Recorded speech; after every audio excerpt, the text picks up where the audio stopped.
partir de esa regla tan sencilla, uno puede, por ejemplo, ustedes dicen, no, a ver, digamos una propiedad difícil de determinar, pues ya me están dejando, ¿no? Entonces, yo ya diría, pues, ¿cuál es el número promedio de sitios de esa malla diferentes que puede visitar en N mayúscula? Fíjense que una trayectoria puede ser, me voy al sitio que está a la derecha, me regreso. Me voy al sitio que está a la derecha, me regreso.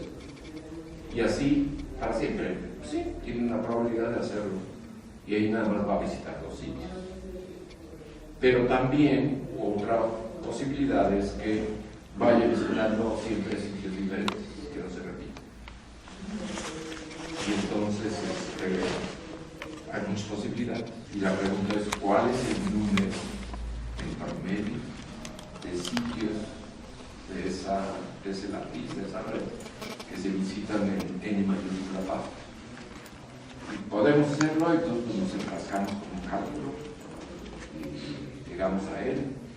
Y entonces decimos, bueno, ¿qué tal si nos llevamos ese N mayúscula?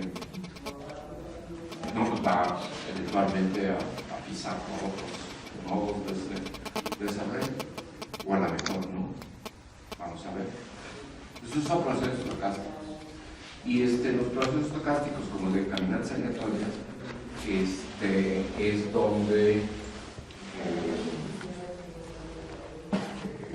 aparece superteorema, que es el teorema de Linz-Stark, con el que terminamos la vez pasada, que mencionamos. ¿Por qué las caminatas aleatorias? Sí, es mucho más amplio, pero fíjense que si yo vamos a suponer que la caminata aleatoria sea en una cadenita en lugar de en un plano, para hacerla sencilla. Entonces es una mallita unidimensional. Y entonces ahí va a estar el caminante haciendo su trayectoria y voy a pensar en lo más sencilla, que nada más puede ir adelante o para atrás con probabilidad media. Y conforme se va haciendo esa trayectoria, cada posición que va visitando es una realización de una variable aleatoria. Digamos que lo pusimos en el origen. Y luego pues, se fue a la derecha, al sitio número 1. Entonces la variable aleatoria tiene el valor 1. Y luego si siguió a la derecha, al sitio 2. Y digo, ¿qué tal? ¿A qué distancia va a estar de donde partió después de tal número de pasos fijo? Pues suman las variables aleatorias, simplemente suman. Si se regresó, pues le restan. Si sigue para adelante, pues sigue aumentando.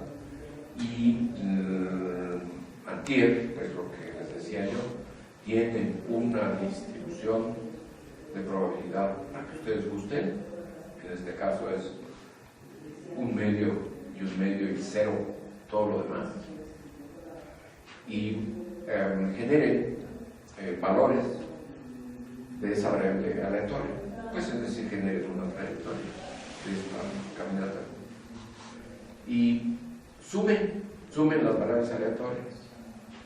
Entonces la distribución inicial pues es nada más una cosita de nada, es una distribución uniforme para los dos valores, para adelante y para atrás.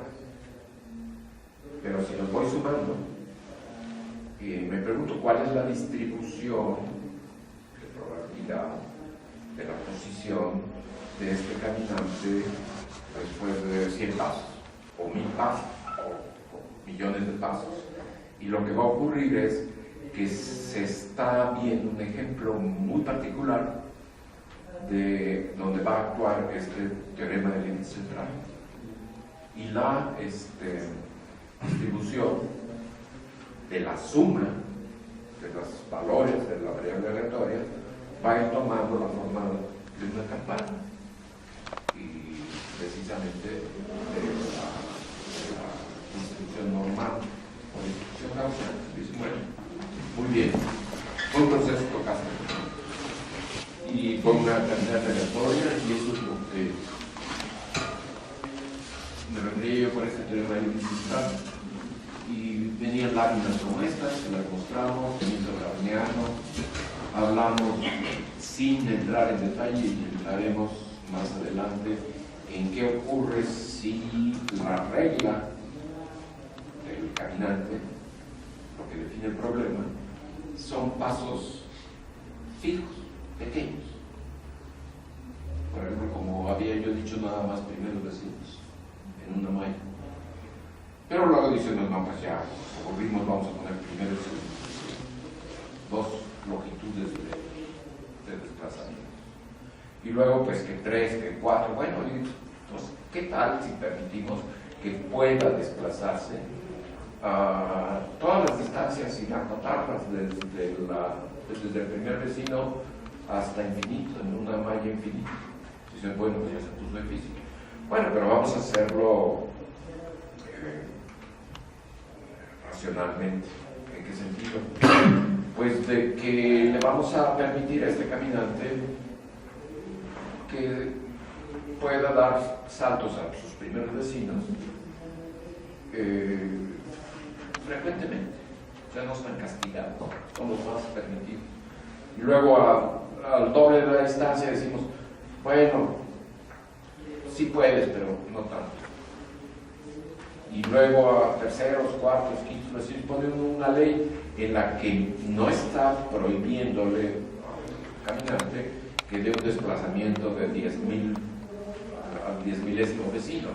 No está prohibido, pero está muy castigado, o sea, la probabilidad es pequeñita ahí. Y entonces aparecen otras cuestiones que nos pueden llevar, y eso es cuanto a ese parámetro mu, que no hemos dicho que puede ser suficientemente pequeño, y entonces el teorema del límite central se rinde y aparecen alguien al relevo, y entonces un teorema del límite central generalizado. Entonces ya no es una distribución de un señor que se llamó Gauss, sino es una distribución de un señor que se llamó Levy. Desafortunadamente no hay distribuciones Pérez o distribuciones, pero a lo mejor sí.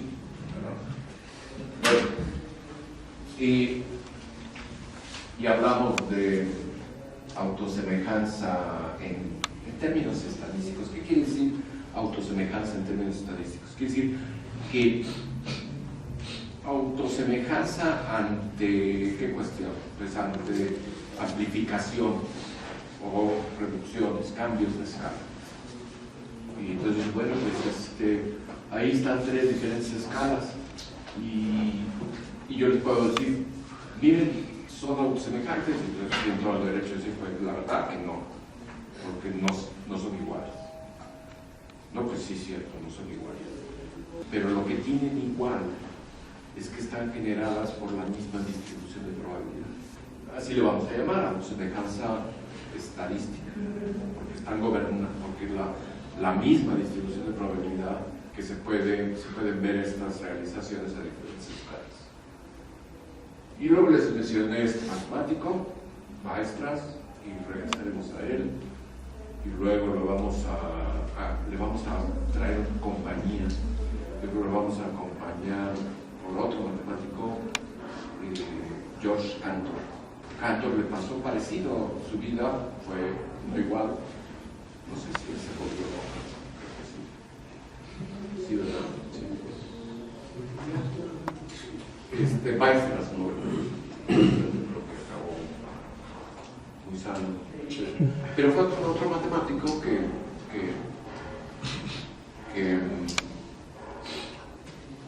por ser matemático estaba buscando contraejemplos. Y esos contraejemplos servían precisamente para la situación de marcar límites de validez de teoremas. Y entonces creó muchas cosas. Por ejemplo, ustedes conocen los números transfinitos, ¿sí o no? Bueno, es un campo. Los matemáticos, por ejemplo, pueden ir sumando, pueden ir pensando 1, 2. sumo 1 más 2, sumo números, ¿no? Y luego digo, bueno, pues ya llegué al infinito. Pues sigue sumando, pues infinito más 1. No, pues eso sigue siendo infinito, ¿no? Infinito más 2, pues sigue siendo infinito. Dice, bueno, síguele sumando, tenme fe. Entonces, bueno, ya llegué a otra vez infinito, infinito más infinito. Y de esa manera llegó él a definiciones de números. Lo vamos a ver aquí, pero el caso es que le pasó exactamente igual a Cantor que a Weierstrass. Al generar contraejemplos, pues yo creo que pues hizo lo que se le pedía. Yo creo que recibió su salario del mes, porque aquí estoy haciendo mis contraejemplos, está funcionando, sí, muy bien. Pero tiempo después, nadie le hizo tampoco ninguna pregunta, decir, bueno, pero entonces esos conjuntos de Cantor, que llevan su nombre, ¿para qué sirven? Y él dice, pues sirvieron para eso, por eso me pagaron, para que fueran contraejemplos. No, pero aparecen, se usan en algún sitio. Y curiosamente, ahora que estamos definiendo los sistemas complejos, y los sistemas complejos obedecen leyes de potencias. Los objetos que obedecen leyes de potencias tienen estas propiedades de que se ven muy parecidos o idénticos a cambios de escala. Y aparecen, ¿y cuáles son, por ejemplo, las construcciones geométricas que son invariantes ante cambios de escala? Dice, pues tienen un nombre que se volvió otro matemático ya más reciente, se llama fractales. Y vamos a ver que fractales es un caso particular de conjuntos, de conjuntos, digamos, de puntos en un espacio, conjuntos geométricos. Es el caso más sencillo. Hay otros más comunes que sí aparecen más cercanos a la naturaleza y se llaman multifractales. No es gran cosa, luego vemos cómo construimos multifractales. Pero el caso es que si yo quisiera, puedo armar mi curso de sistemas complejos, de física no lineal y sistemas complejos. Sí voy a construir estos temas de sistemas complejos, pero como si fuera un juego de salón de esos de billar. Sí, puede ser lo que tú gustes, pero tendrá que ser con funciones de Weierstrass y con conjuntos de Cantor. Entonces digo, bueno, pues estás jugando, ok, no, pues eso es lo que estoy haciendo. Y pues a lo mejor le pintamos en este curso. Entonces, en un extremo matemático tenemos estas funciones de Weierstrass y estos conjuntos de Cantor. En otro extremo, pues hablamos de cosas como el antier de alometría y de datos tomados de la realidad, de lo que fuera, ¿no? Bien, estas gráficas, no sé si regresaremos o no, pero miren, tienen que ver con caminatas aleatorias y están graficadas, por ejemplo, tiene ciertas, por ejemplo, la ordenada es logarítmica en los dos casos y la abscisa es en un caso es normal y en el otro es cuadrática. Entonces, una distribución gaussiana es un exponencial con un exponente que es negativo y la variable viene al cuadrado. E a la menos, bueno, un factor para normalizarla, la exponencial, y el exponente es menos otra cantidad constante ahí, y luego la variable al cuadrado. Entonces, si es una manera de operar que siempre es lo más común, dicen, bueno, yo me sospecho que mis números o los datos que estoy extrayendo obedecen una distribución gaussiana. Ah, sí, pruébame. Pues voy a generar un histograma, o sea, van tomando los datos, qué tan frecuentes se acumulan los datos dentro de ciertos intervalos, ¿no? Hacen su histograma. Bueno, pero ese histograma quiero que me lo presentes mejor hecho, normaliza, de tal manera que el área bajo la curva sea 1, o la suma, para que la probabilidad de sea 1. Y si es gaussiana, ¿cómo lo sabes? Ah, pues muy sencillo, porque va tomando forma de campana y sería el panel de la izquierda en que va aumentando. De hecho, ahí lo que va aumentando es el número de pasos de una trayectoria de un caminante. Primero un paso, luego 8, luego 32, 128, 256, y ya la roja, pues ya me está dando forma de campana. Y entonces digo, no, pues aquí somos profesionales, nosotros estamos en posgrado y ya para una gaussiana nosotros queremos tener más así de forma de campana. Ah, pues ya sé, si la grafico con una escala logarítmica ordenada y le grafico como la variable independiente, la variable aleatoria al cuadrado, me tiene que dar una recta. ¿Sí? Estas cosas las vamos a tener que manejar, y los que no las manejen, porque vienen de otras disciplinas, vamos a ir mencionando el tipo de cosas que tienen que, quienes no lo tengan, pues más vale, son cosas que son necesarias. Por ejemplo, cómo se presenta evidencia de ciertos datos de un proceso estocástico obedece a una distribución gaussiana. Dice, pues, usa papel semilogarítmico, pones la probabilidad en escalas logarítmicas y pones la variable aleatoria al cuadrado. Si se acerca a una recta, vas en buena dirección. Y luego, aquí está la recta, y en lugar de ser como esa recta roja que va disminuyendo, la presento y al contrario va subiendo. Digo, hazme favor, tiene que ser una recta con pendiente negativa, porque el exponente tiene que ser negativo. Esta es una aplicación de la que no voy a hablar ahora.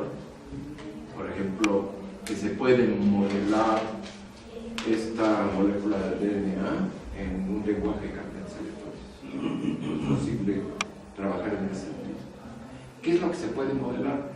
Estas moléculas es bien sabido que forman una doble hélice, y también es bien sabido que esa doble hélice puede perderse, se desdoblan las hélices y creo que le llaman que se desnaturaliza el DNA, y son muy largas, y ahí se representa la doble hélice, y dice, se está deshaciendo la hélice, que es un proceso, es un cambio de fase de esas moléculas muy grandes. Entonces se empieza a desbaratar en ciertas regiones la hélice, y tiene unas regiones donde ya se desbarató, y luego más adelante hay otra región donde también ya se desbarató, y poco a poco dicen, bueno, esas partes de esas regiones pues, son muchísimas. ¿Y qué tanto se ha desbaratado? Pues tramos relativamente cortos. Ah, no, pues sube la temperatura. Entonces, no, pues ya se está desbaratando más y más. Entonces, ese proceso se puede modelar como candidato, como por ejemplo candidatos aleatorios. Por ejemplo, alguien puede decir, sí, a mí me encantaba la cuestión de caminatas aleatorias, y sé mucho de eso, y lo sé hacer los problemas, pero luego dice, bueno, a ver dónde lo puedes aplicar. Entonces ahí está mostrado un camino posible actual. Esto lo vamos a ver hoy más tarde. Esto tiene que ver con un caos, ¿sí? Con procesos deterministas. Y precisamente un caos Cuando uno, lo vamos a ver al rato, tiene un problema determinista, estos mapeos iterados que vamos a ver. Dice, no, pues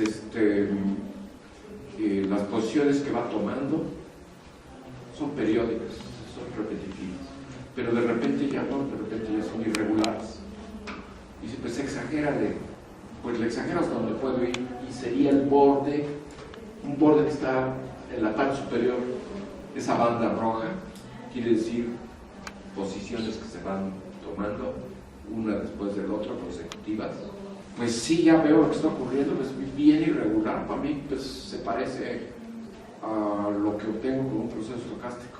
Entonces, no, lo que estamos viendo no es un proceso estocástico, es un proceso determinista. Yo no le veo la diferencia.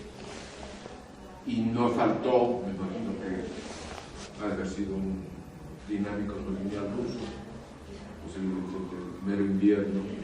Lo mejor es tener tiempo de ocio, ¿no? Entonces, dices, bueno, ya entendí perfecto, pues sí, yo soy el que generó todo esto, yo soy el mero, yo ya veo cómo es el caos determinista. Y dice, piensa uno, ¿y será posible arremedar ese comportamiento determinista con un proceso estocástico? Porque yo lo veo parecido. Y entonces dice, bueno, pues voy a encontrar, yo quiero encontrar el proceso estocástico que justo le hace la mímica al caos determinista. Dice, bueno, ¿qué tipo de caos? Pues el caos ya más caótico, ya desatado, lo trabaja y encuentra, dice, sí, ya encontré el proceso estocástico que lo reproduce. Bueno, muéstranos, sí, y si saben cuál es, pues es la caminata aleatoria más sencilla, es la que genera la distribución gaussiana. Entonces, en la siguiente lámina está uno generando sumas también de posiciones, de procesos deterministas. Y lo estaba uno haciendo para diferentes valores de ese n mayúscula, que es el tope de la suma. 2 a la 12 sumando, 2 a la 16, 2 a la 18, 2 a la 24. Y ve uno cómo, conforme el número de sumandos crece, en el panel de aquí abajo de la letra D, ya está tomando la forma de una parábola, porque es escala semilogarítmica, ¿verdad? Le faltó graficarla cuadrada para que dé una recta. Entonces se lleva una gran sorpresa. Pues el proceso estocástico y el proceso determinista son indistinguibles. Pues sí, ya nos llevamos una sorpresa. El teorema del límite central se aplica también a algo que no nos esperábamos, que son procesos deterministas. Pues entonces todo va a ser igual, ya vamos a ver, o en su momento apropiado, cuando no son iguales. Entonces se encuentra uno dificultado por decir, bueno, ¿cómo distingo entre el proceso estocástico y el proceso determinista?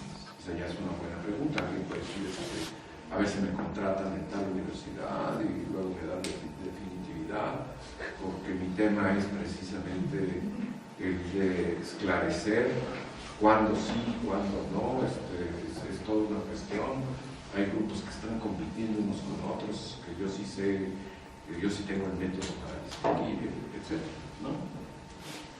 Entonces ya acabé, y esta era esta cosa medio infantil de los continentes, y ahora vamos a ver la información del curso.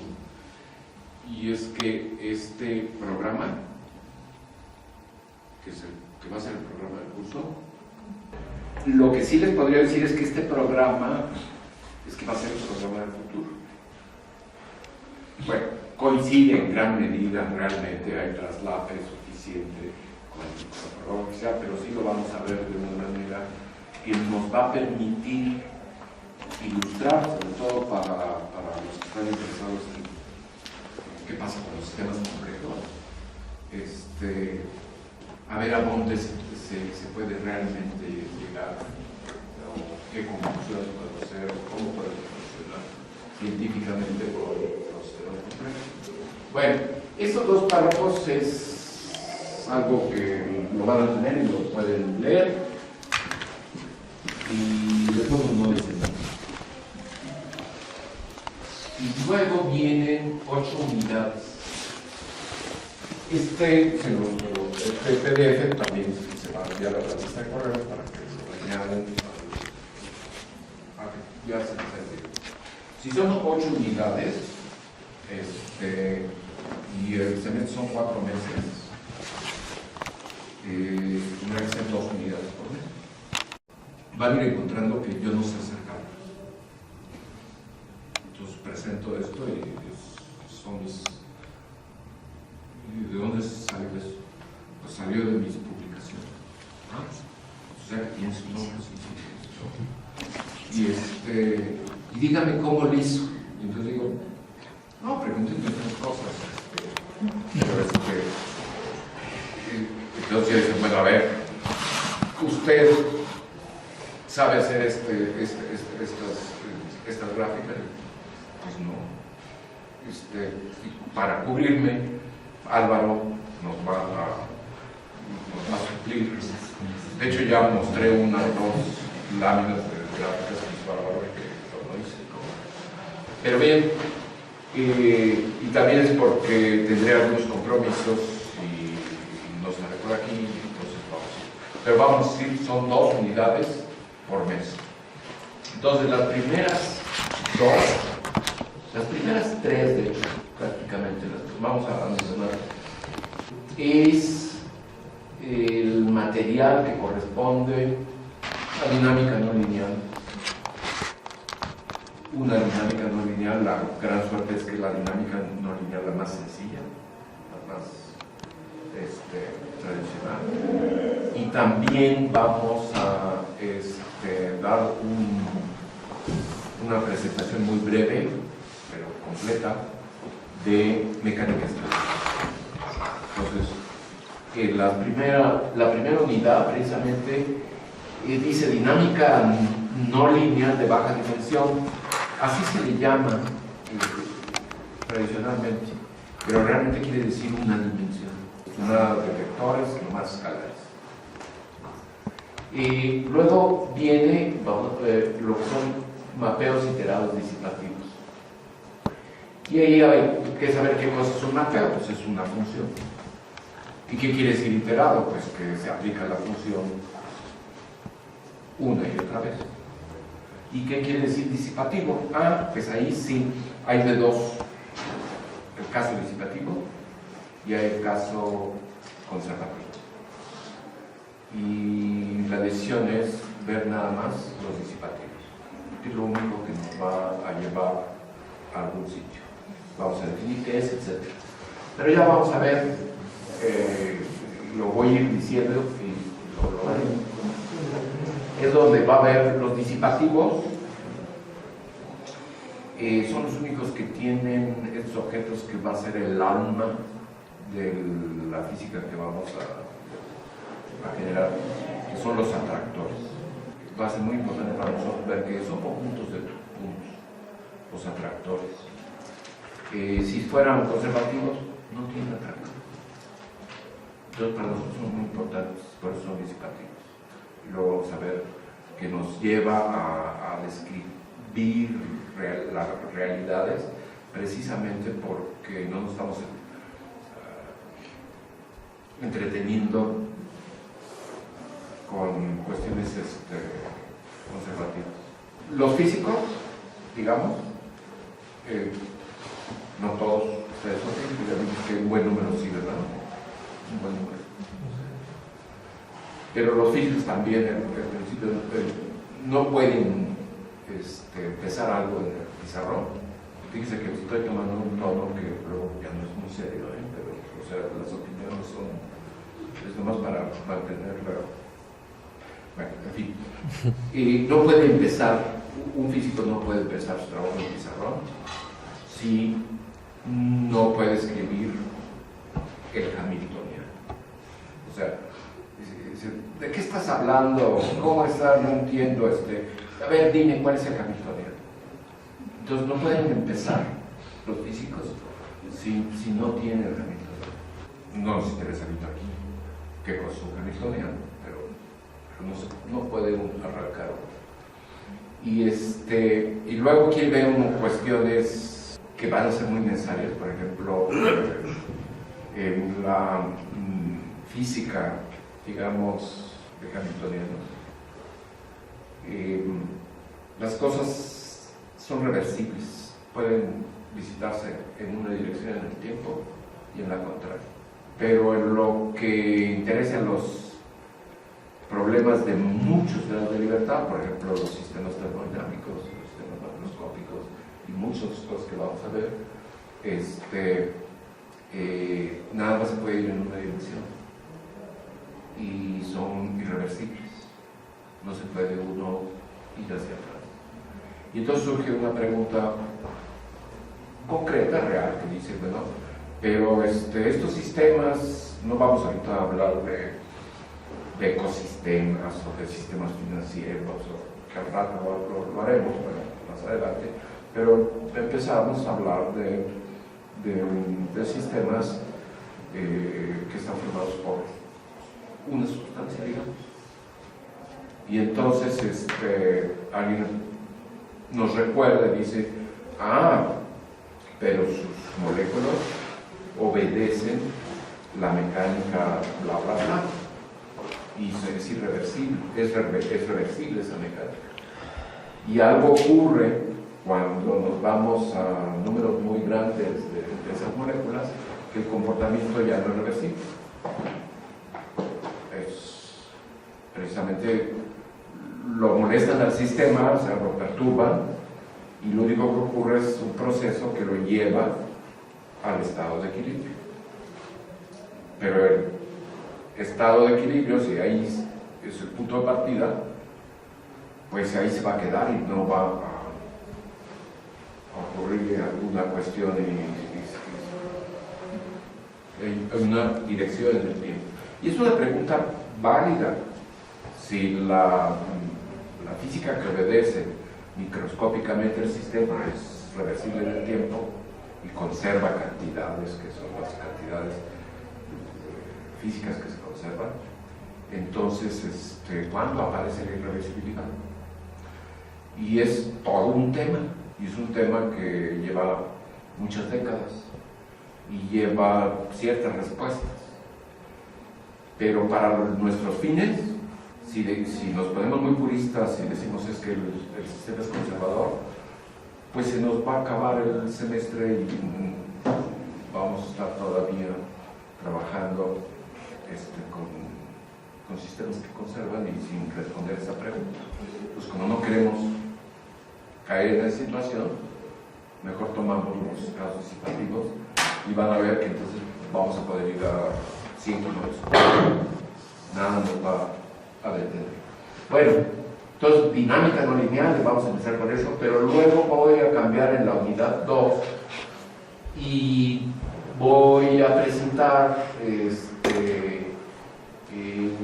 una cosa muy breve de mecánica estadística y tanto en conjuntos multifractales como en procesos estocásticos, y vamos a volverlo a relacionar con la dinámica no lineal, y luego vamos a ver que estos, en la unidad 3, que estas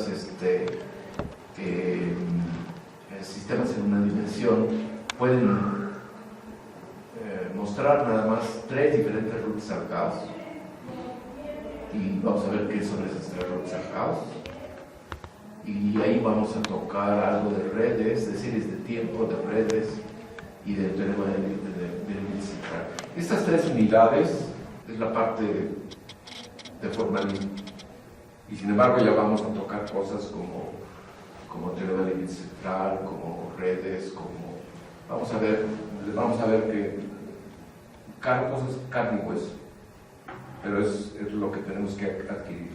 Entonces las 3 rutas al caos son la unidad 4, la 5 y la 6. Una es vía la intermitencia, otra es vía la duplicación de periodos y otra es vía la cuasiperiodicidad. Y en ellas ya vamos a ver, vamos a hacer un esfuerzo por hacer contacto con situaciones reales de sistemas complejos. Y ahí están escritas. Por ejemplo, en la intermitencia vamos a ver estas leyes empíricas de Zipf-Benford, aerometría, por ejemplo. En la de duplicación de periodos vamos a ver una dinámica que es la de formación de vidrios, pero que también aparece en otras partes. Vamos a ver procesos de urbanización, vamos a ver una serie de cuestiones, vamos a hacer contacto con la teoría de juegos. En la de cuasiperiodicidad, pues ahí se ve cuestiones de sincronización, de bloqueo de frecuencias, cuestiones de autoorganización. Y con eso cumplimos, ya vamos a cumplir pues ya estuvimos en Europa, ya estuvimos en Jerusalén, Jerusalén está en las 7, Ya las 7 y la 8, ya las otras van a tener, pero ya las 7 y la 8 ya va a tener elementos en los que las cosas están por hacer. Y entonces, pues a lo mejor algunos de ustedes, bueno, pues está muy bien, porque a mí me gustaría hacer esto. Si no se ha hecho, me interesa, ¿por qué no? Entonces ya para cuando estemos hablando de autorreplicación, doblamiento, las cosas que están ahí, está muy ambicioso porque si bien en la 4, la 5 y la 6 se va a hacer contacto con trabajos recientes, ya en los últimos de repente dicen, bueno, pues ya estamos en igualdad de circunstancias, a ver qué se puede hacer, ¿no? Entonces, referencias las van a tener. ¿Conocen alguno de esos libros?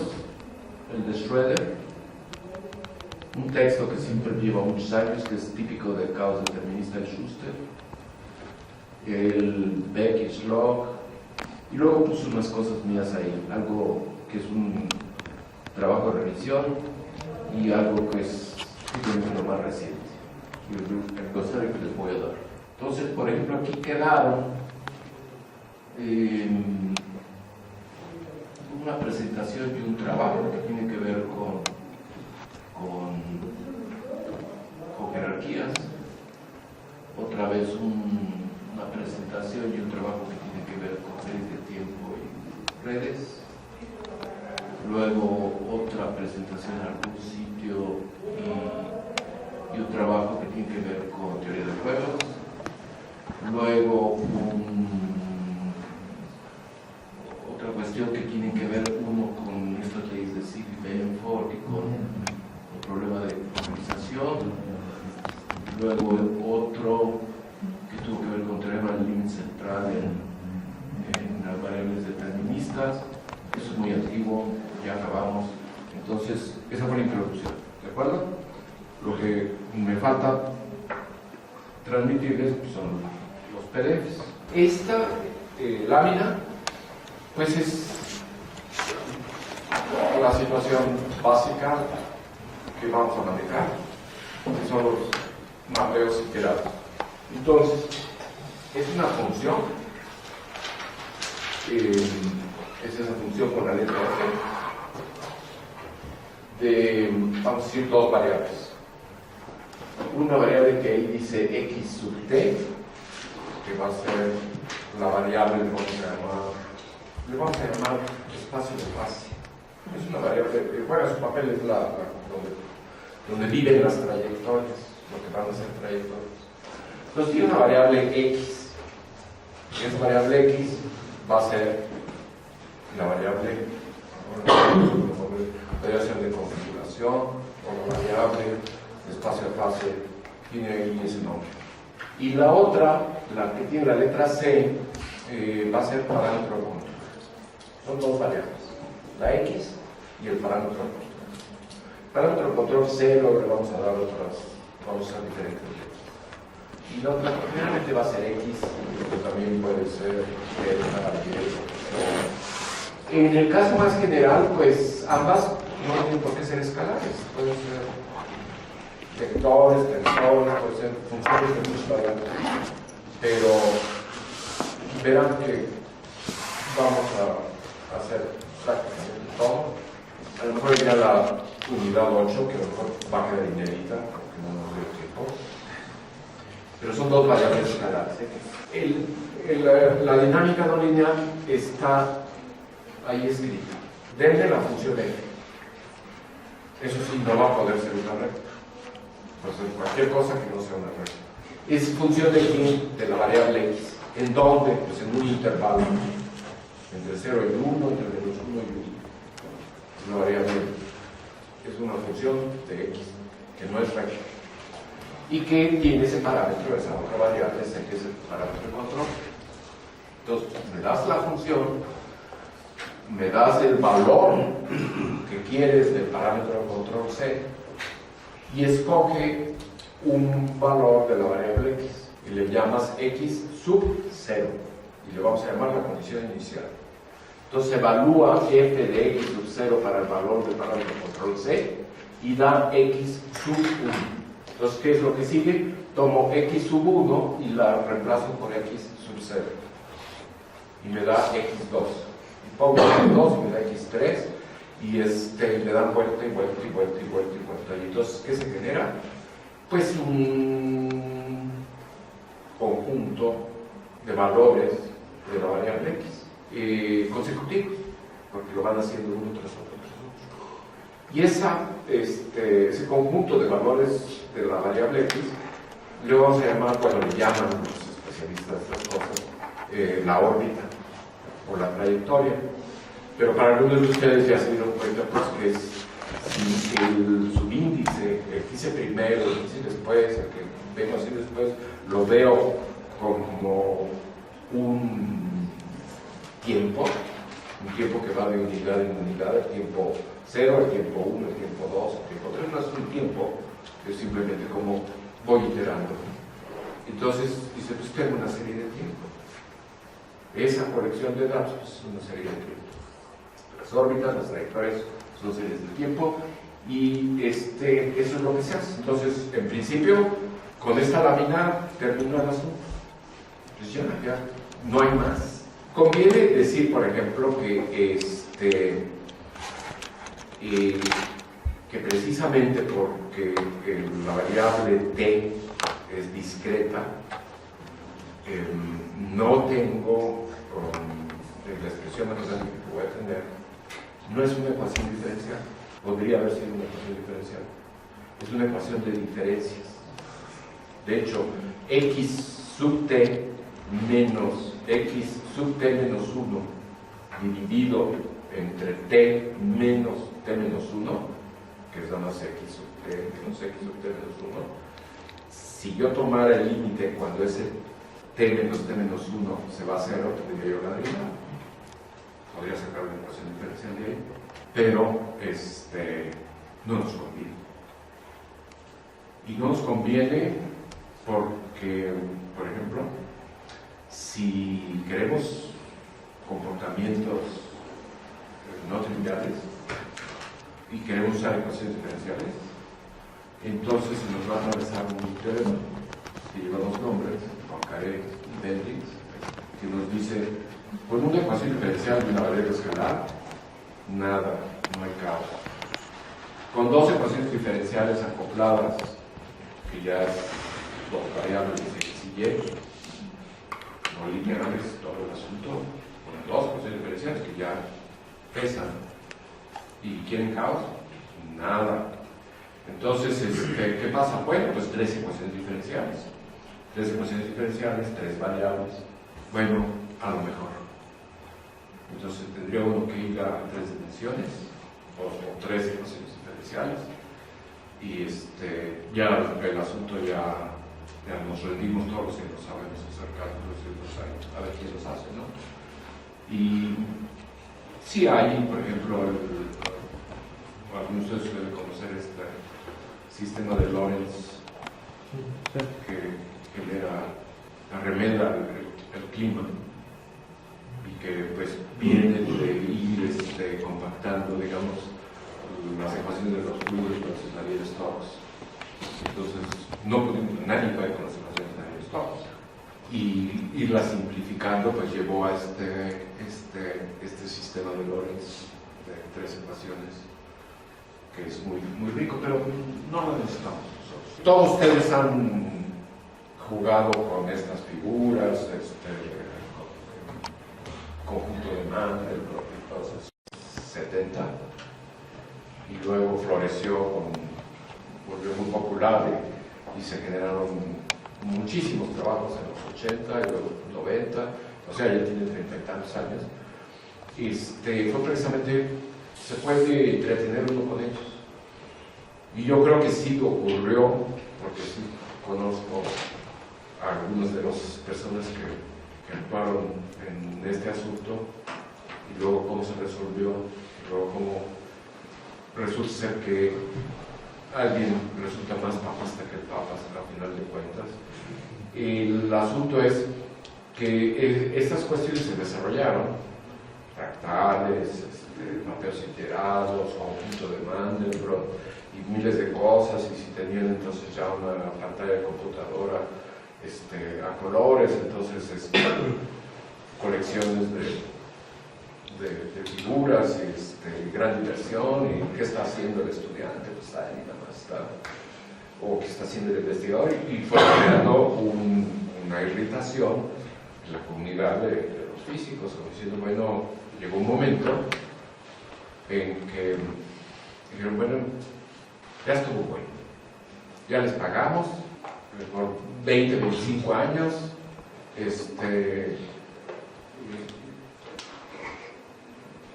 finalmente, ¿con qué están contribuyendo? Y porque en esos principios era, bueno, pues estas cosas no tienen conexión con la realidad, no conectan con la realidad, y pues diciendo ya que hagan algo como nosotros, que sí nos tallamos y sí vemos los estados experimentales y comparamos, etcétera, ya estuvo. Finalmente la respuesta puede ser contundente, y más adelante se la voy a dar. Si imaginariamente uno de dice, bueno, 25, 30 años, ¿con qué contribuyes? Curiosamente, hay una rama de la física, que es la mecánica estadística, que tiene elementos estocásticos, probabilísticos.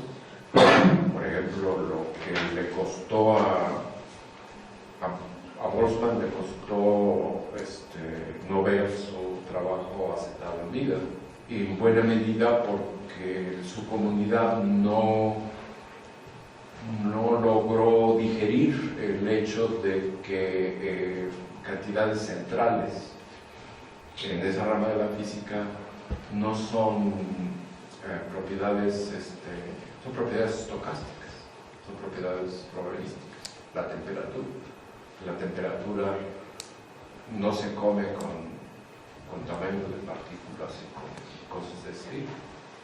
Entonces él fue el que dio el paso de no generar un esquema mecanicista, sino un esquema que tuviera un ingrediente probabilístico, y aquello fue, pues, bueno, estas personas, ya pasando décadas, ya decidieron, ¿qué hicieron?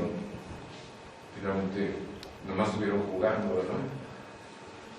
No, lo que estamos haciendo es que ya, con mucho respeto, le podemos regresar a Boltzmann sus postulados, diciendo, usted fue un hombre genial, usted le dio el clavo, usted generó esta rama de la física, no nada más él, al lado tiene que estar Gibbs, pero finalmente dice, ya no necesitamos, digamos, su postulado caos molecular, que así se llamó caos molecular, pero ya no necesitamos el ingrediente probabilístico. Ya nosotros nos podemos generar, podemos reemplazarlos con un punto de partida distinto. Y sobre eso me voy a referir cuando lleguemos a la unidad 2. Pero bien, este sí lo conocen, ¿no? Bueno, por lo menos lo han visto. Bueno, eso que está allá arriba es un caso específico de uno de esos mapeos iterados. La función es x cuadrada más c. C es el parámetro de control, x es la variable de espacio de fase. Excepto que en este caso la x es un número complejo. Tiene parte real, parte imaginaria, está en un plano. Y la c también es un número complejo. Entonces, bueno, pues no que íbamos a tener nada más escalares, por un momento, por un rato, lo ponemos más general. Y digo, pues ahí está, ese es una ecuación no lineal, porque tiene algo al cuadrado, tiene parámetro de control y esa es la regla. ¿Cómo hago lo de la lámina pasada? Dame un valor dame un número complejo. Pues el tal, el del origen, el 0. 0 más i0. Y dame un valor inicial, un x sub 0. Y ándale, ponte a hacerlo. De hecho, Mandelbrot se hizo esta pregunta. Si empiezo el valor del espacio en fase en el 0, yo quiero conocer los valores del número complejo C, infinito más i algo, o algo más i infinito, o infinito más i infinito, que no se escapa, ¿no? Entonces, ve todo este conjunto de Mandelbrot se pinta en el espacio, en el plano complejo del parámetro de control. Sí, no hay ningún problema, ¿no? Lo que sea, esto lo pueden siempre motivados, pueden ir, buscar, etc. Pero simplemente, esta es en lugar de estar viendo las trayectorias, el señor se hizo esta pregunta. Quiero conocer los valores de C, que si tomo del punto de partida del origen, las trayectorias no se me desbalagan, se me van eventualmente al infinito. Y le dio esa figura, la que está en negra. Y está rara, ¿verdad? Y lleva algún nombre, ¿cómo le llaman? El nombrecito, o Sí. en inglés. Entonces viene, ahí está arriba de vuelta. Lo que pasa es que aquí la resolución no es muy buena, pero, bueno, la imagen. Y ahí está la figura de vuelta, chiquita allá arriba. Y luego no sé si ven, lo que pasa es que no tengo computador. Y la cabeza, hay un cuadrito. El cuerpo, déjenlo. Luego tomen lo que sería esta cabeza. Antes de la cabecita tiene un cuadrito allá arriba. ¿Sí se ve? Bueno, reproduzcan lo que hay ahí adentro. Y es eso. Y luego esto ya no lo generó. El otro cuadrito, me imagino, estará. No lo localizan, no, ¿verdad? Casi que le hacen dos ampliaciones y genera esto. Y eso es por eso que es tan entretenido, ¿no? Aquí está otro. Por ejemplo, empieza con el conjunto. Y luego ahí en el cuello, más o menos en el cuello, ahí está un cuadrito. Y si lo amplifican les da esto que está acá. Es el cuello. Y luego ponen otro cuadrito que se ve como dos cosas horizontales negras. Y lo amplifican y les da lo que está acá. Y luego toman este pedacito por ahí que ahí se ven las rectas y lo amplifican y les da lo que está acá y así se van y pues ya lo amplificaron bastantes veces. Y acaban descubriendo que pues estos puntos negros, los que lo ven son reproducciones del inicial. Entonces tiene esa estructura. Entonces, lo que está uno diciendo es, como ocurre también en otro tipo de problemas, tiene un punto de partida muy sencillo. El punto de partida es este, es el punto de partida. Y sin embargo nos puede llevar a sorpresas como esta. Luego, este es otro caso muy popular Hubo dos estudiantes en Francia asociados a Mandelbrot. Uno, su apellido es Julia y Fatou. Los pueblos de Julia.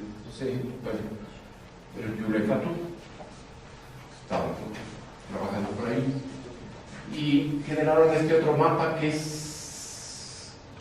tiene facha, es el inverso del anterior. Entonces es no lineal, tiene la variable y, y dice, pues den el valor del parámetro control, que es un C que está en el plano complejo, y pongan una condición inicial y sub 0, y lo que quiere decir saquen la raíz cuadrada, pero se está quedando con los dos signos de la raíz cuadrada. Eso quiere decir que de un valor me dio 2. Puede haber dicho, no, quédate nomás con la positiva. Me hace lo que no me había tirado. Me da un solo valor, otro solo valor. Pero como me quedo con los dos signos, partiendo de uno que fuera y0 igual a 0, en el plano complejo, me da 2. Y ahora que vuelvo a poner el y1, pues tengo dos y1s. Y vuelvo a aplicar, pues me da 4. Tengo 4 y 2. Y los pongo y me da 8, 16, 32. Entonces va a aumentar el número de valores porque así se les ocurrió.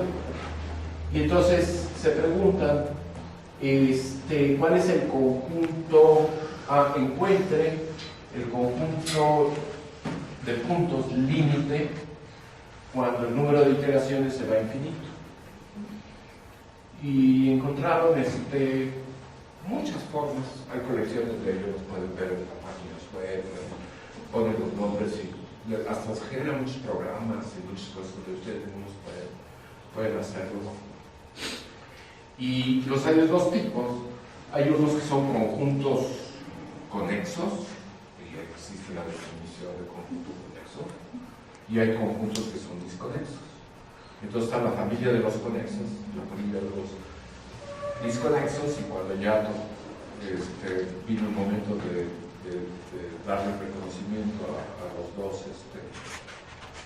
matemáticos que trabajaban, no sé si tenían escritores del otro o no, pero unos son los conjuntos, los conexos son los de Julia y los disconexos son los de Fatou.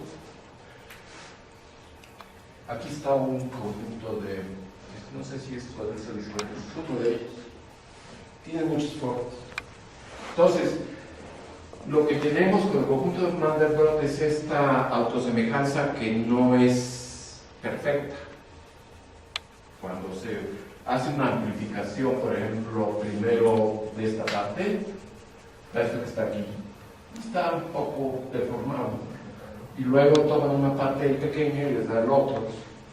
Entonces, más bien los matemáticos usarían la palabra autoafinidad. Pero lo que estamos diciendo es que no es invariante ante cambios de escala, son los cambios de escala, estamos haciendo un zoom, pero es otro signo. Nos vamos a lo que va a ser el caballo de batalla de Rupert, que es un mapa, ahora sí no en espacio complejo, sino en números reales, y va a ser cuadrático. Y de hecho se llaman mapas únicos. ¿Esta figura la han visto en algún sitio? Es muy común, ¿verdad? Bueno, muchos libros de comunicación, muchas áreas, pongan Google Logistic Map, te salen miles de ellos. Pero lo conocen su contenido, ¿sí? Entonces nos saltamos la unidad 1A. Y ese mapa que es caballo de batalla, es clásico, es icónico, se le llama, es una parábola con un máximo y lleva el nombre de mapa logístico. Pero en realidad no es el único que genera estas propiedades que vamos a empezar a ver. Lo generan los que se llaman mapas unimodales, y unimodal pues, es una manera elegante de decir que tienen un chipote. Bueno, chipote está aquí, no puedo dar seminario en Argentina, pero tienen, o sea, por ejemplo, tomen una función trigonométrica, un seno, y entonces vamos a tomar el primer tramo y tiene un máximo cuadrático y no es una parábola. O pueden pensar que hay infinidad de funciones que tienen un máximo cuadrático o un mínimo cuadrático, que no lo voltean o no lo voltean. Eso se le llaman mapeos o mapas unimodales, porque tienen un modo. Habrá otros que tienen dos bimodales, habrá otros que tienen más, los mapeos unimodales. Y este que está aquí, este va a ser el, si fuéramos a publicar las notas del curso, pues la portada trae esto. ¿Y qué es eso? Es la familia de atractores. Vamos a ver qué son los atractores. La familia de atractores de ese mapa unimodal. ¿Y qué es lo que está graficando? Pues está graficando aquí en el eje horizontal el parámetro de control, el C, que va desde 0 hasta un cierto valor máximo. ¿Y qué es lo que se está graficando en la ordenada? Se está graficando la variable X, la de espacio de fase. También es un intervalo, 0 a un valor, ¿y cuáles son los atractores? Bueno, pues los atractores son 1 para cada valor del parámetro de control. Entonces, si el parámetro de control es pequeño y anda por aquí, el atractor es un puntito que cruza ahí, un puntito claro ahí gris. ¿Qué quiere decir eso? Quiere decir que todas estas trayectorias o órbitas, no importa dónde las originan en el intervalo, evolucionan a un solo valor asintóticamente, entonces se queda. Es un punto nada más, es un solo valor. Entonces, es una órbita periódica de periodo 1. Si ya andan por acá a un valor mayor y pasan una recta vertical, que va a cortar en 2 puntos. Entonces el atractor son 2 puntos. ¿Qué quiere decir? Que si donde quiera que empiecen el juego de iterar para ese valor parámetro de control, pues tendrá ahí algo transitorio, pero eventualmente se va a ir acercando a esos 2 puntos y visita el de arriba y luego el de abajo, y luego del de abajo el de arriba, abajo. Entonces es una órbita, es un atractor periódico de periodo 2. Y pues así sigue la historia, y luego aquí cortan 4, periodo 4, y luego se da cuenta que esta estructura que está aquí corresponde a la familia de atractores que hacen una cascada de bifurcaciones, en la cual, una cascada de atractores, en la cual se van duplicando los periodos. Empiezan con periodo 1, el siguiente es periodo 2, 4, 8, 16, 32, hasta que llegan, y se van acortando aquí un montón de valores para periodo 1. Otro intervalo variable para periodo 2. Luego ya menos para periodo 4. Ahí pueden ver periodo 8 y si tienen buen ojo pueden ver periodo 16. Y la realidad es que tiene hasta periodo 2 a la infinito. Es una cascada de duplicación de periodos y es una familia de atractores que surgen de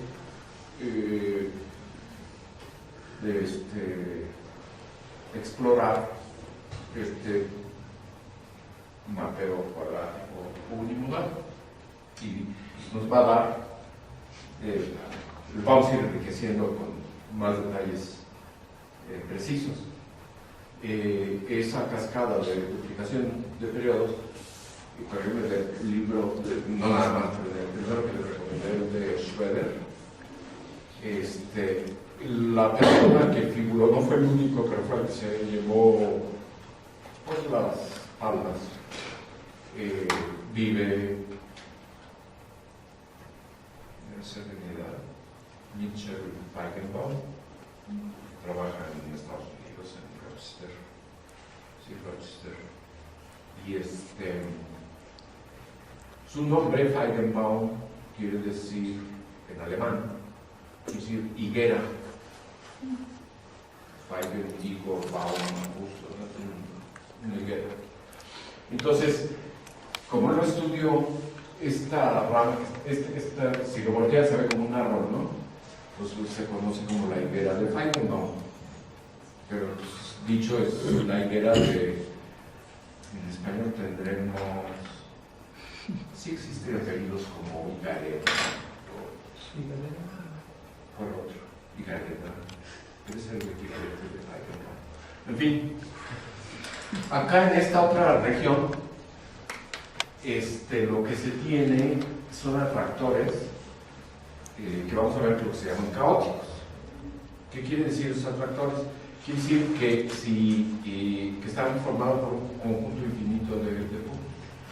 ¿Y cómo son las órbitas en esos atractores? Son muy irregulares.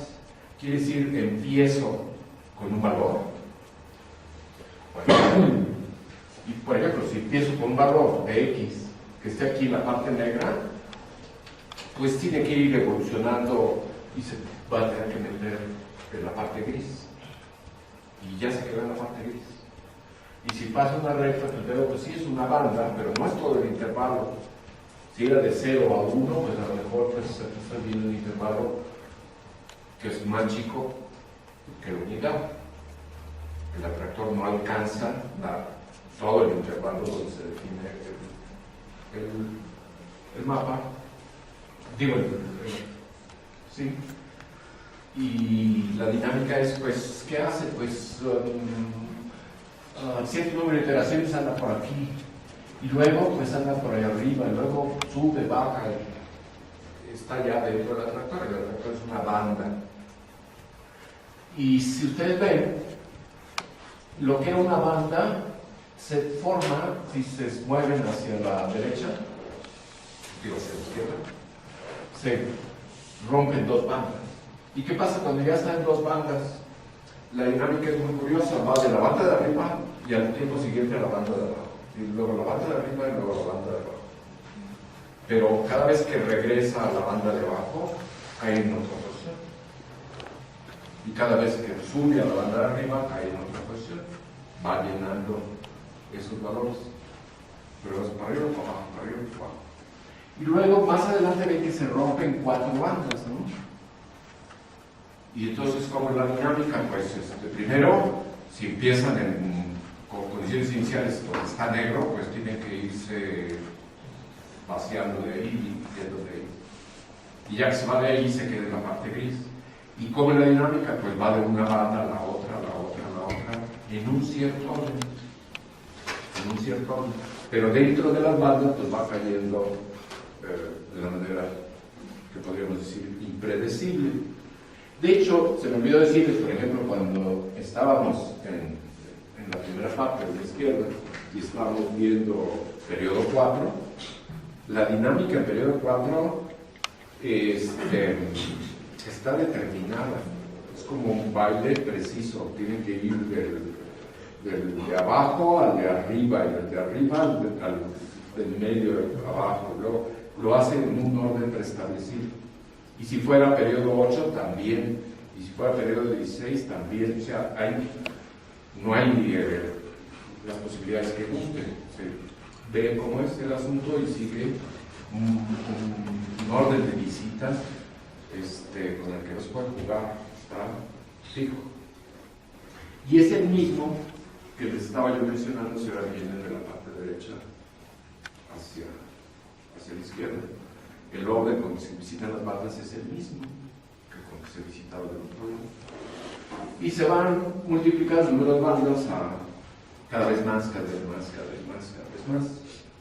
Primero 2, 4 bandas, 8 bandas, 16 bandas, 32 bandas, 2 a la n bandas. Y se van acercando al otro lado. Y perfectamente hay la costura de los atractores de 2 a la infinito banda y la costura de los atractores, los atractores de periodo regular, periódicos, 2 al infinito, casan matemáticamente de una manera perfecta. Entonces, y hay muchas otras cosas que vamos a ir viendo. Por ejemplo, hay interrupciones, ¿verdad? De este lado. Y aquí hay una muy grandota. Y hay otras interrupciones, Estas interrupciones contienen atractores periódicos. Por ejemplo, en esta más grande, cerca del borde de la izquierda, lo que se tiene es periodo 3. Otras de ellas tienen periodo 5, 7, 6. Y luego, si tienen muy buen ojo, pues empiezan a ver que aquí no está muy claro, pero lo que está aquí se parece a la figura completa, ¿no? Entonces este sí es periodo 3 y voy avanzando, luego me voy a dar 3 por 2, periodo 6, luego 3 por 4, periodo 12, y así, ¿verdad? Bueno, para no quedarme ahí atorado todo el tiempo, aquí está la misma figura, bueno, no la misma, equivalente, en que está escrito arriba la forma del mapa. Está escrita la parábola como 1 menos el parámetro de control, que es mu, por la variable x, después de pase al cuadrado, y el intervalo de la variable x de menos 1 a 1, y el parámetro de control va de 0 a 2. Se ve un poco diferente, pero en esencia, la familia de atractores coincide en todas sus propiedades. Y aquí están en estas rectas azules, justo del periodo 2, está aquel atractor que tiene x igual a 0. X igual a 0 y luego arriba x igual a 1. Y luego aquí en periodo 4 también es la línea roja del origen, que es donde está el máximo de la parábola. El máximo de la parábola está en el 0. Están pintadas estas rectas. Se escoge de todos los atractores del periodo 2, 1. La recta azul que tiene la posición 0. De todos los atractores del periodo 4, uno de ellos, el que vuelve a tener como una de sus posiciones el máximo de la parábola, que es x igual a 0, y así. Estos también están formando una sucesión que igual que los puntos donde se genera por primera vez periodo 2 o donde se genera por primera vez periodo 4, y ven que son sucesiones de números que tienen puntos de acumulación, tienen un límite, y el límite es ahí donde pues el último de los periódicos, 2 a la infinito.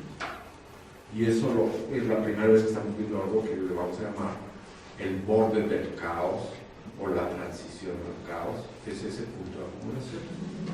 Bueno, aquí viene el mismo tipo de mapa, pero ya no cuadrático, sino más general. Es x no al cuadrado, sino a un número z. Entonces pueden poner z menor que 2 o mayor que 2, y esta es la familia de atractores. Es como un acordeón que va cambiando, ¿no?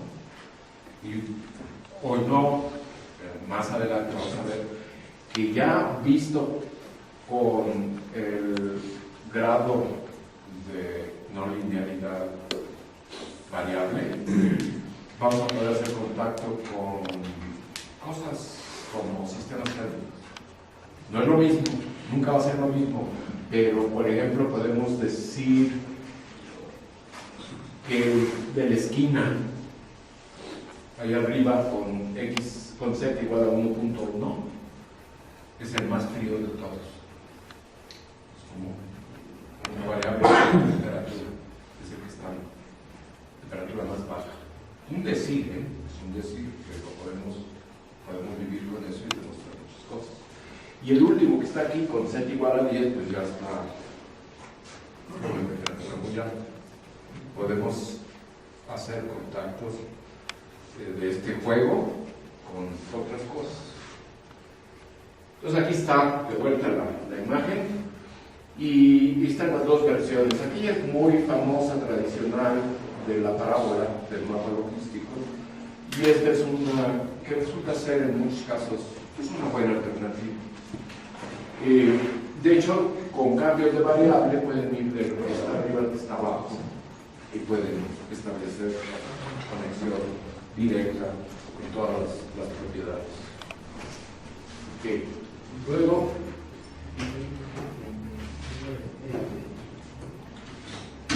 sí nos va a dar tiempo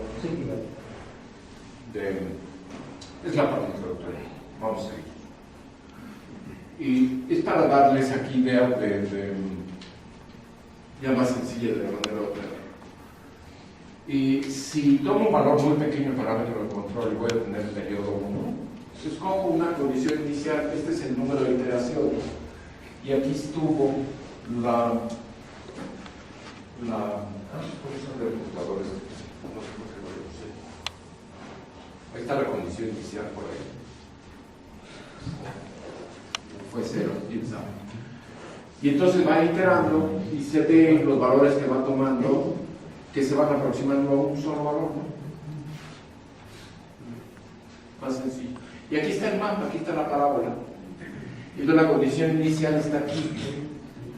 Y entonces, ¿qué es lo que se hace?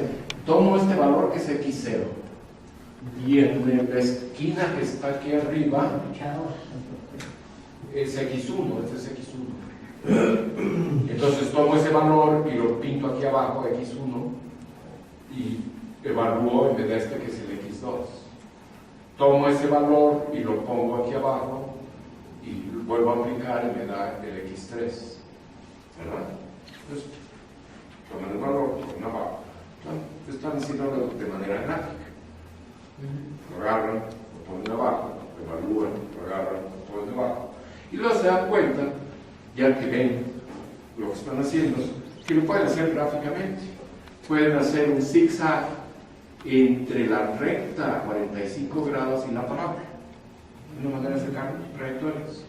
Entonces, el zigzag está hecho con líneas verticales y horizontales. Entonces, la primera es del valor inicial aquí abajo hasta la parábola. Luego se van hasta que tocan la línea de 45 grados. Luego suben y así se van. Entonces ya aprenden, después de acostumbrarse un poco, y dicen, bueno, no lo tengo que estar haciendo con la calculadora, lo puedo ir sacando geométricamente. O ya yo quiero escribir un programa que llame hasta me haga un repito el zigzag. Y les da, les dice cómo se va acercando. Y si esta trayectoria coincide con esto que está aquí escrito. Luego toman un valor más grande del parámetro de control, donde va a estar el atractor del periodo 4. Y ahí está, del periodo 2, perdón, era el periodo 1 o el periodo 2. Y ahí ya está la serie de tiempo. Tiene una parte transitoria y luego ya se acomoda a dos valores, uno, otro, uno, otro, uno, otro, uno, otro. Y aquí lo pueden hacer gráficamente. Y es curioso, se acerca y empieza a formar un cuadro pequeño que se va expandiendo hasta que finalmente termina en esta cuestión. Está hecho para cuando uno de los valores es el máximo de la parábola. Periodo 2. Y suben el parámetro de control otro tanto, y si observan ahí con detenimiento, pues ven que efectivamente corresponde a 4 números que se van repitiendo en cierto orden, que es el atractor del periodo 4. Ven gráficamente cómo se genera la trayectoria a partir de un transitorio y luego finalmente cuando ya está dentro. Y lo pueden ir haciendo. Y lo que no pudimos armar ahora, pero que está de esta presentación, en la red hay un montón de programitas, Applet se llaman, o otros nombres, que ilustran, y entonces aquí le íbamos a picar y salía a esa página del internet, y entonces tiene estas cuestiones como unas ventanillas, unas cosas que recorren, los botones que recorren, y entonces pueden poner el parámetro de control y la parábola sube y baja como parámetro de control, y luego pone la condición inicial y le sale la trayectoria en rojo, y luego pone nombre y le sale en azul, y luego va a ir incluido en el correo a ustedes la dirección de red de donde pueden extraer, y ahí pueden hacer esto directamente. Luego, si el parámetro de control ya es muy grande, obtienen órbitas irregulares, que ya son las que van a ser caóticas, y ahí está la órbita arriba, los valores, y aquí está la construcción, y aquí lo que viene es una propiedad que es clave para los atractores caóticos, que es que dos condiciones iniciales, dos trayectorias que tienen condiciones iniciales muy cercanas una a la otra, si están en un atractor caótico, esas trayectorias se empiezan a separar, y lo hacen rápidamente, lo van a hacer de tal forma que se van a volver irreconocibles. Y eso es lo que seguramente han leído ustedes, se conoce como el efecto mariposa, ¿no? Saben, yo creo, hasta el cansancio, que les han dicho que si aletea una mariposa o no en China, el clima, muchos años después, en todo el mundo no es el mismo, ¿no? Es otro, ¿no? Algo distinto. Pero aquí está mostrado como dos condiciones iniciales muy cercanas se van separando. Y más, aquí está el que les quería mostrar, no se lo puedo mostrar. Y mira el glosario. Aquí está una imagen de la parte derecha de la familia de atractores. Y está enmarcada en rojo la primera porción de la derecha, donde el atractor es una sola banda. Pero luego están aquí encuadradas la porción donde son dos bandas. Y entonces está la azul y la amarilla. Y esa azul y esa amarilla pueden ver que son reproducciones de la roja, una de ellas volteada y la otra derecha. Y las tienen que estirar adecuadamente. Luego ya no está pintado aquí, debería haber habido 4 cajas para cuando son 4 bandas, y también ven que 2 están volteadas, 2 no están volteadas y son de diferentes tamaños, pero se pueden todas rescalar y llevarlas acá, ¿verdad? Tiene esa propiedad. Luego, por ejemplo, está esa región de todo el árbol, de toda la higuera, y se toma esa rama que todavía es el final del periodo 2, el 4, y luego se toman esa región y la amplifican y pues, vuelven a reproducirse, ¿no? Luego regresamos al conjunto de Mandelbrot y agarramos la nariz, ahí la están viendo, ¿no? Entonces ven que, por ejemplo, es la cabeza, y luego aquí en la nariz vuelve a reproducir el mismo objeto, ¿no? Y si ven con más cuidado cada una de estas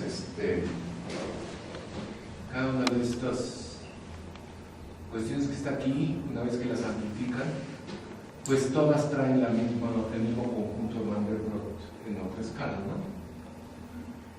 Y está puesto ahí porque este es el que estamos viendo, logístico, cuadrático.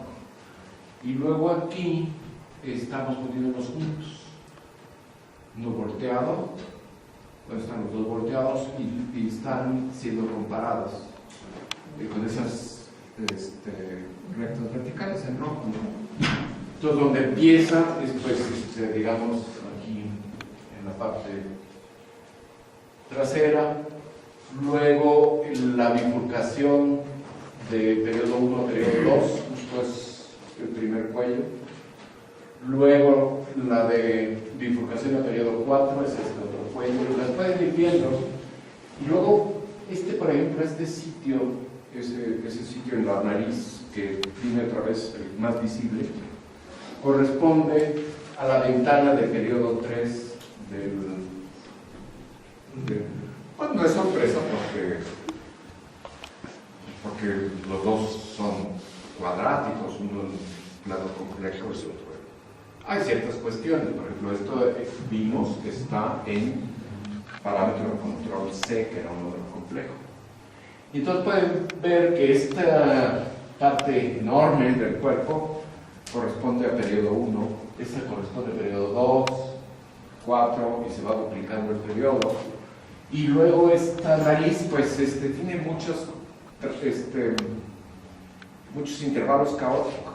Entonces, pues, se pueden hacer otras preguntas y decir, bueno, esto pasó con esto, pero ¿qué puedo decir de esta protuberancia aquí? Dice, bueno, pues es periodo 3. Y luego esta que está acá, 4, 5, 6, 7. Y pueden entender por qué estas generaciones de investigadores en dinámica no lineal pues no salían de sus... Es donde estaban diciendo, bueno, y siguen nada más, jueguen, están jugando con sus... Pero lo que estamos viendo aquí es la riqueza inesperada de ADN. Entonces, vamos a... Está escrito distinto el mapa logístico ahí. El R es uno entre A y el A puede ser negativo. Entonces, esta cuestión, para que lo observen, creo que nos tenemos que... Son 2 minutos y medio. Vamos a verlo. Si quieren hacer un comentario, si quieren nomás verlo. A ver si no debería estar aquí.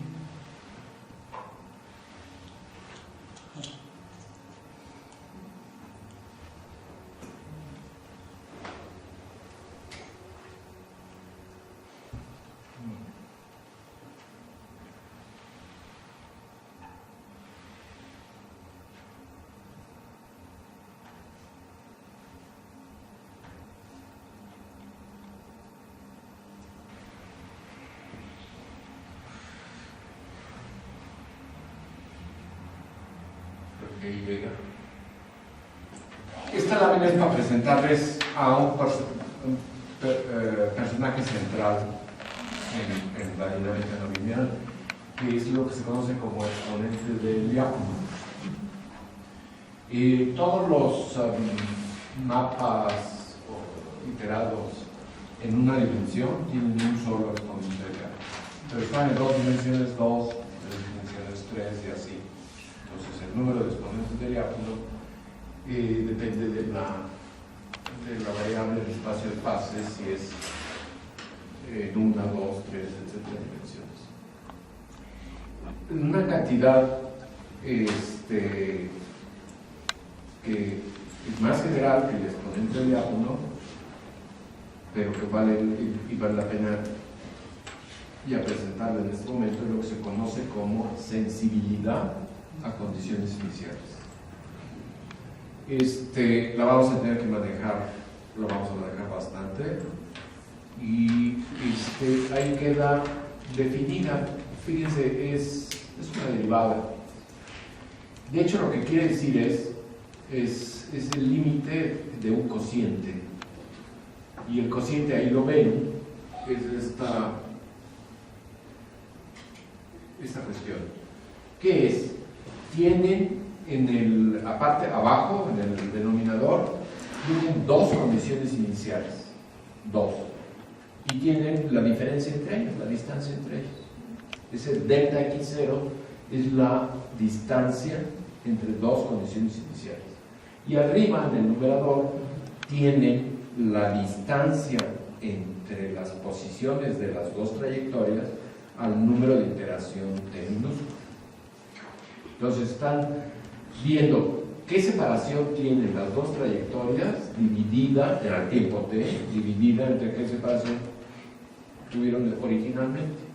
Y luego se toma el límite cuando las dos se las lleva uno a coincidir. Entonces resulta que el valor absoluto, para que no tengan, que a veces se voltea el valor absoluto, y en el límite pues es el valor absoluto de la derivada, y luego ahí está escrito algo que quedó pueden usar la regla de la cadena. Entonces queda como producto de derivadas, ¿no? Y entonces el exponente, y esta xi sub t es la sensibilidad a condiciones iniciales.